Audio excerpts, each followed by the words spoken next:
എന്നാൽ അവനവന്റെ വാ പോലും തുറക്കുന്നില്ലായിരുന്നു. അങ്ങനെ ഷേർഖാന് വേറെ വഴിയൊന്നുമില്ലാതെ ചെന്നായ ബാബയെ വിളിച്ചു വരുത്തി. ഇങ്ങനെ ഒരിക്കലും സംഭവിക്കില്ല. എന്റെ അറിവുകൾ ഒരിക്കലും പ്രവർത്തിക്കാതിരിക്കില്ല. അതുമല്ലാതെ നീയൊരു ന്യായാധിപതിയുമാണ്. അങ്ങനെയുള്ള നിനക്ക് ഇങ്ങനൊരവസ്ഥ ഒരിക്കലും വരരുതായിരുന്നു. എനിക്ക് ഒന്നും മനസ്സിലാകുന്നില്ല. നിങ്ങൾ രണ്ടുപേരും ഒന്ന് നന്നായി ഓർത്തു നോക്കൂ. നിങ്ങൾ തെറ്റായ പ്രവൃത്തികൾ എന്തെങ്കിലും ചെയ്തിട്ടുണ്ടോ? ആർക്കെങ്കിലും ന്യായം നൽകാതിരുന്നിട്ടുണ്ടോ? ആരെങ്കിലും കഷ്ടപ്പെടുത്തിയിട്ടുണ്ടോ? അപ്പോൾ പെട്ടെന്ന് റാണിയുടെ ഓർമ്മയിൽ എന്തോ വന്നു. ഒരു മാനിന്റെ മകളുടെ അവസ്ഥ വളരെ മോശമായിരുന്നു. അവൾ സഹായം ചോദിച്ചു വന്നിരുന്നു. എന്നാൽ ഞാൻ അവളെ സഹായിച്ചതേയില്ല.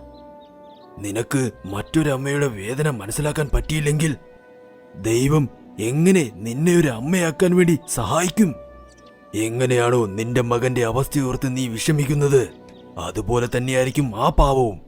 നീ അവളെ സഹായിച്ചേ പറ്റൂ.